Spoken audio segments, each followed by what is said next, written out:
Okay, I'll call to order this regular council meeting and ask if there are any disclosures of pecuniary interest from any member.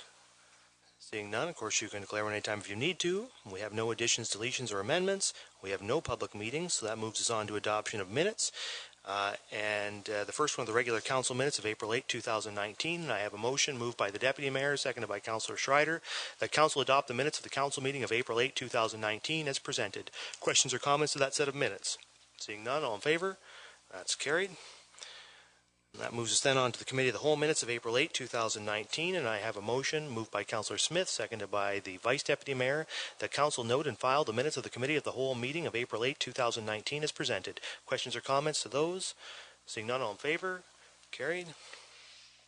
That moves us then on to reports of the Committee of the Whole and the Community Services, Parks and Recreation report of April 8, 2019, and I have a motion moved by the Vice Deputy Mayor, seconded by Councillor Smith, that the Council of the Town of Saugeen Shores adopts the Community Services, Parks and Recreation report dated April 8, 2019, recommending that Council receives the 2019 market research study for a Saugeen Shores Community Recreation Centre as presented by Leisure Plan International Incorporated. Questions or comments from members of Council?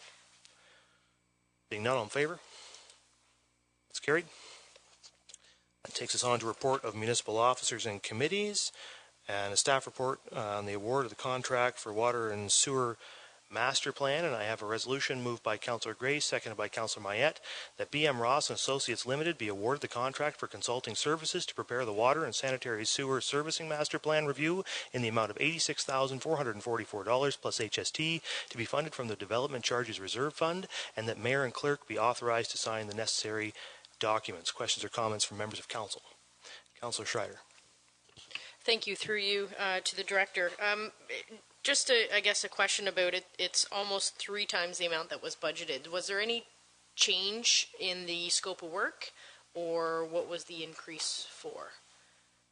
For the water wastewater master plan, there was 2 items, one in water, one in wastewater. For that totaled 63, so versus the 86, it was their time in their staffing time, the hours that they looked at putting into this project that came up with the 86. Does that answer your question?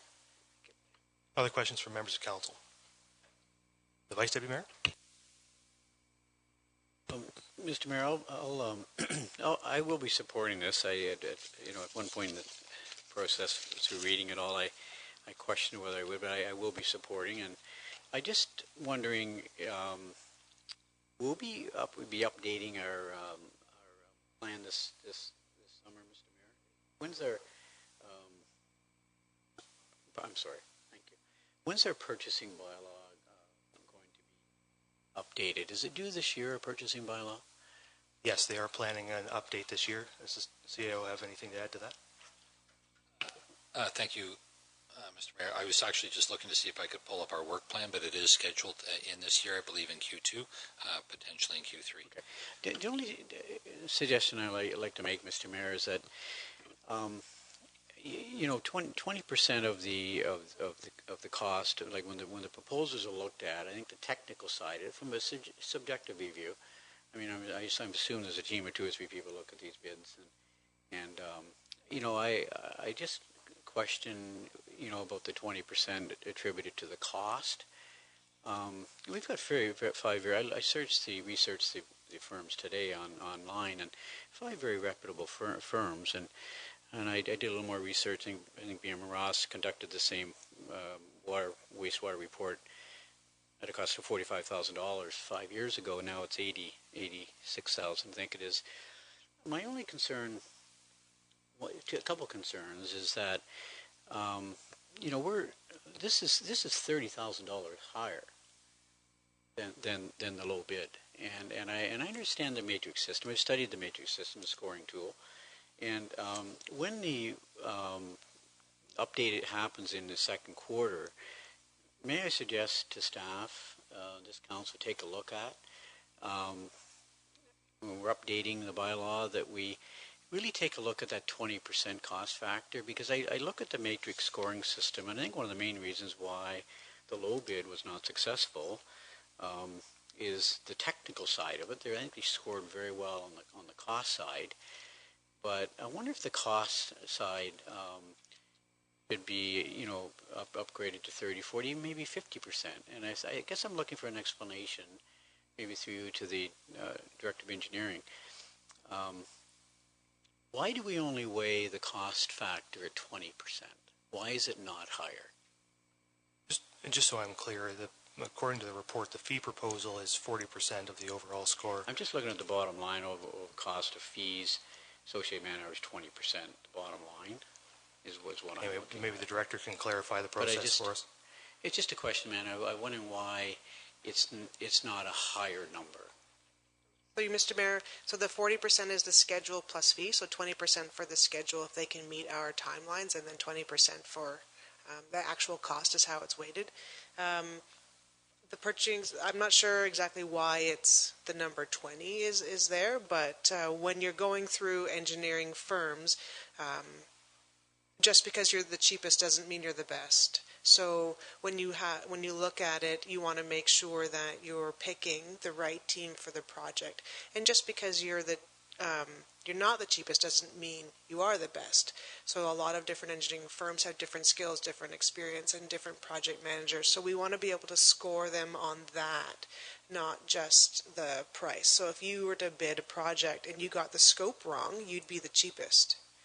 And I don't want to give enough points to someone that, with the scope wrong, I still need to award to them. That's fine. I just wonder if we could take a look at it when we're updating. I just think it's not an unfair request, and I mean $30,000. I just it's almost like price doesn't matter, but it does, and it's the same company that did this at $46,000 5 years ago, and it's gone to $86,000, $40,000 for updating it. So I'm a little concerned.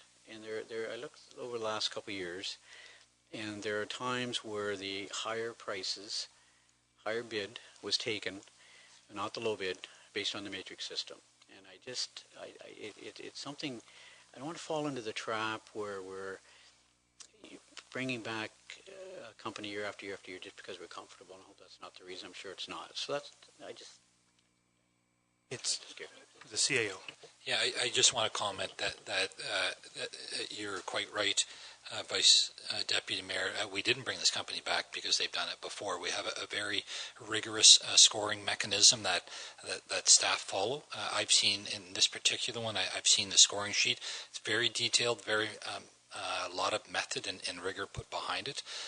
We will certainly take your concerns back and look at it and look for council for direction. Low score or low bid is not the key to success.